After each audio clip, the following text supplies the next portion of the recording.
Já parou para pensar que existe uma fórmula que faz com que você encontre a área quase que imediatamente usando apenas os três lados para qualquer triângulo? Pois é, essa fórmula se chama fórmula de Heron. A questão toda é de onde vem a fórmula de Heron e por que ela funciona.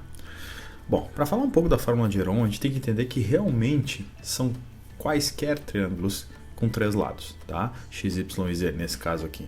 Então não interessa quem sejam x, y e z, mas se eles formarem um triângulo, eu vou ter uma fórmula que apenas com esse dado calcula a área deste triângulo.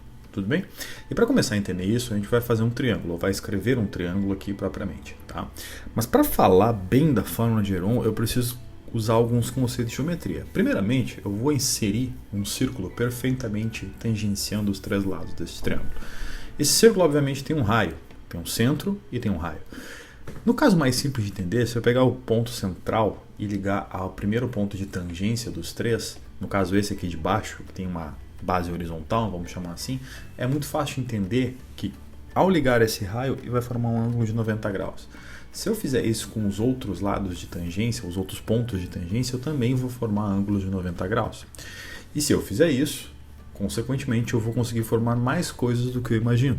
A primeira delas é que, por exemplo, chamando esse pequeno lado de A, esse pequeno lado de B, ou seja, A vai do extremo do triângulo até o ponto de tangência e B vai do ponto de tangência até o outro extremo, a gente pode chamar também, da mesma maneira, um dos pontos de tangência, no caso o primeiro, indo até a ponta do lado direito do triângulo de C, a gente vai entender que basicamente nesse caso aqui o que acontece é que esses lados se repetem. E esses lados se repetindo, a gente dá conta de uma coisa um pouco mais interessante ainda. A gente consegue formar triângulos retângulos, justamente por ter esse ângulo de 90 graus. E esse ângulo de 90 graus nos dá mais do que isso. Por exemplo, este triângulo retângulo achurado é um triângulo de altura R e base C, mas ele é um triângulo retângulo, é um triângulo que tem um ângulo de 90 graus. E ele ocorre também justamente aqui, onde é adjacente, ou seja, eu tenho o mesmo triângulo, eu tenho um triângulo congruente, também com altura R e com base C. Tá? E isso ocorre para os outros casos, ou seja, para os lados em que eu tenho B e os lados em que eu tenho A. Então, na verdade, aqui eu tenho 6 triângulos, sendo 2 a 2 iguais, ou congruentes, como preferirem. De certa maneira, é muito interessante isso, porque eu posso começar a separar muita coisa.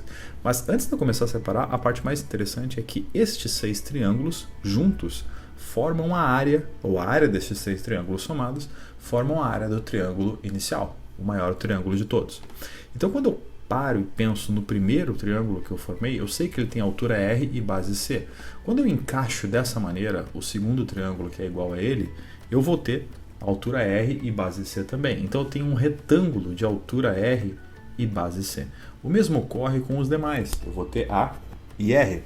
Tendo A e R dessa maneira, eu vou ter também A e R encaixando aqui e, consequentemente, eu vou ter B e R encaixando esse outro.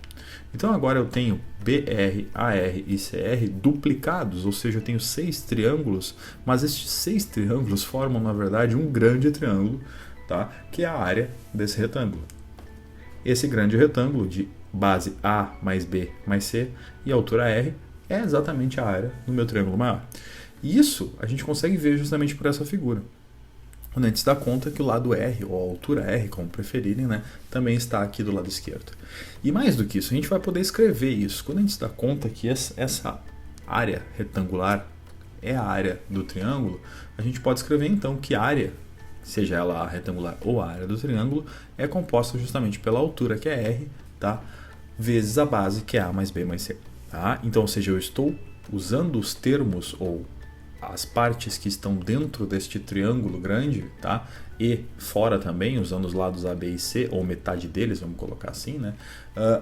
Como elementos para formar essa área. Só que a parte mais interessante aqui também é que esse A mais B mais C, ele é quase o perímetro. Na verdade, não é quase o perímetro, ele é metade do perímetro, porque eu sei, tá, que A mais B mais C, estrategicamente a gente vai chamar de S minúsculo, tá? Onde S minúsculo será o semiperímetro, ou seja, metade do perímetro, porque a gente sabe, olhando para o triângulo, né, quando a gente define que S é igual a mais B mais C, a gente sabe que o perímetro completo seria 2S, porque eu tenho 2 vezes A, 2 vezes B e 2 vezes C no meu perímetro do triângulo. Então, é muito interessante, a gente pode formar agora, ou pode dizer, que a área desse triângulo é R vezes S. E mais do que isso, se a gente sabe a área do triângulo que é R vezes S, a gente já tem alguma coisa. A gente não tem a fórmula de Heron por si só, porque eu tenho um R ali no meio. E não necessariamente esse R vai aparecer na fórmula de Heron. Mas eu tenho muita coisa, muito mais do que quando eu comecei a estudar.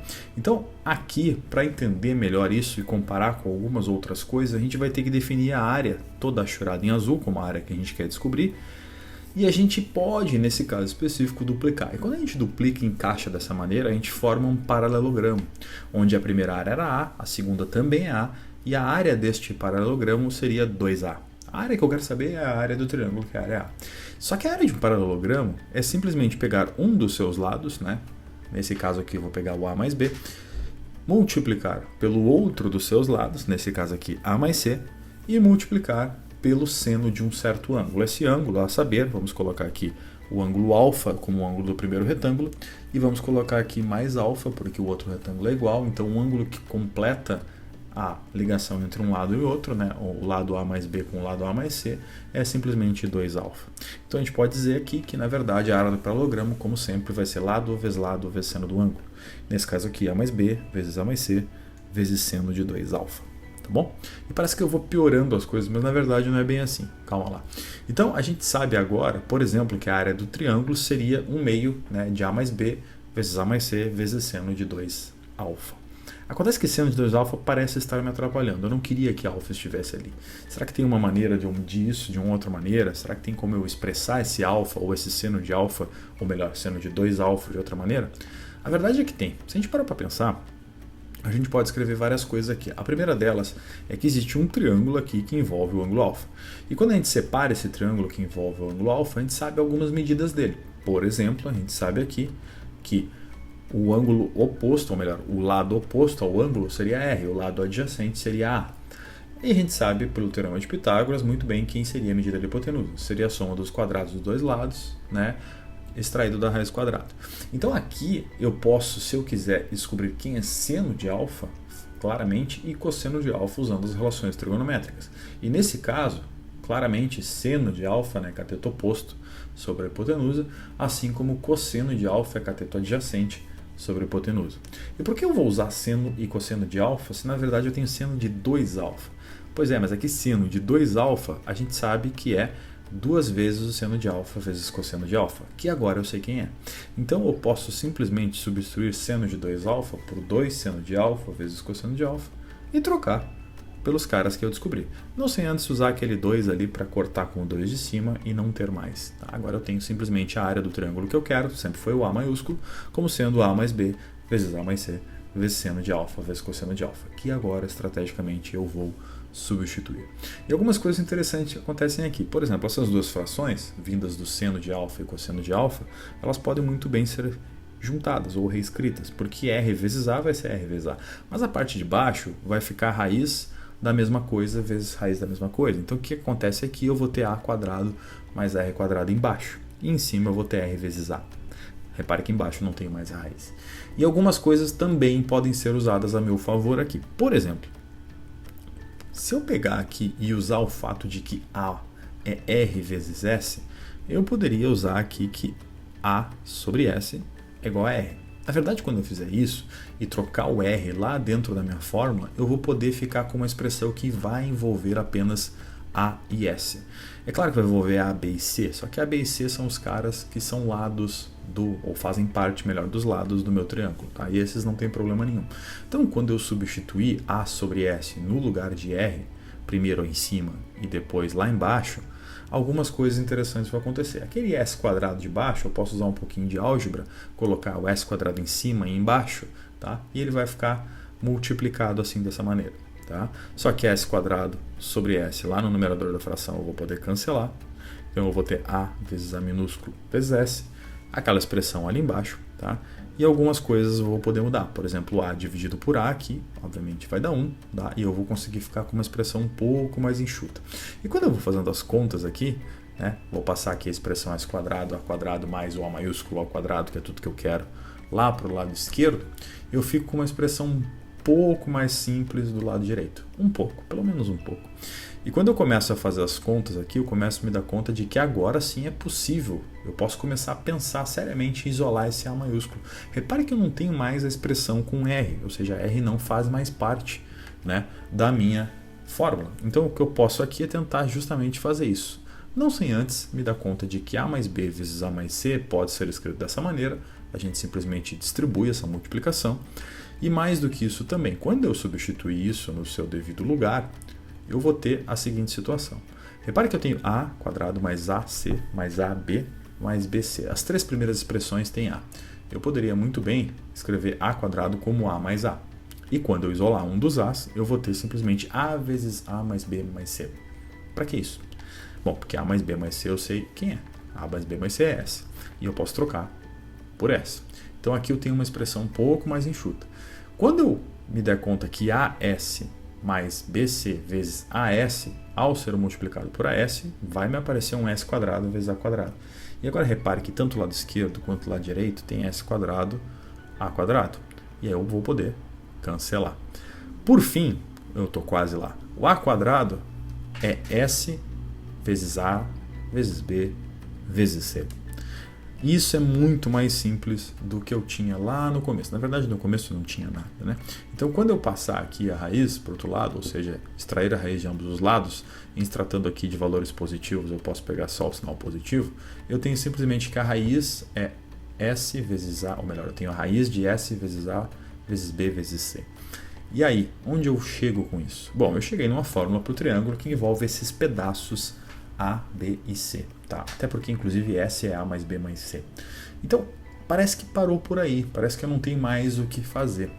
Acontece que não é verdade. Acontece que se eu me der conta, e vou chamar aqui originalmente, lá como o triângulo no começo foi chamado por lados de x, y e z, ou seja, A mais B vai ser o meu x, B mais C vai ser meu y, assim como A mais C vai ser o meu z.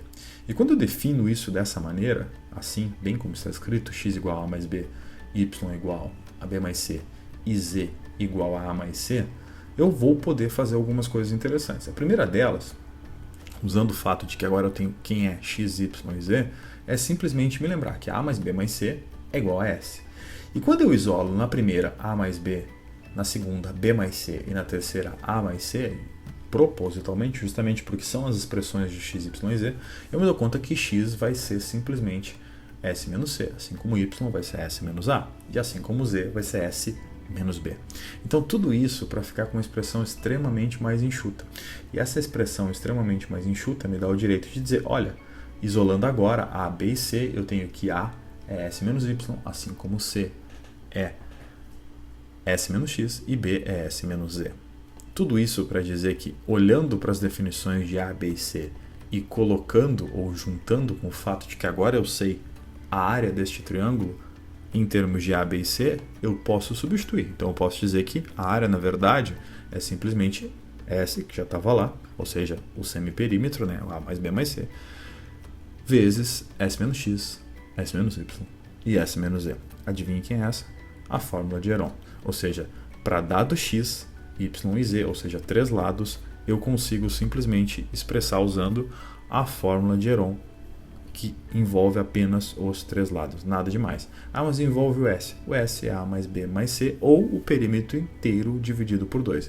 Quem é o perímetro inteiro? X mais Y mais Z. Então, ou seja, com três fórmulas, ou melhor, com três valores, três lados do triângulo, eu consigo expressar a forma de todo o triângulo usando apenas isso. Essa é a tão famosa fórmula de Heron, que me define, ou definida assim, para simplesmente usar e calcular a área de qualquer triângulo com três lados, x, y e z. Beleza? Então tá, pessoal. Até uma próxima.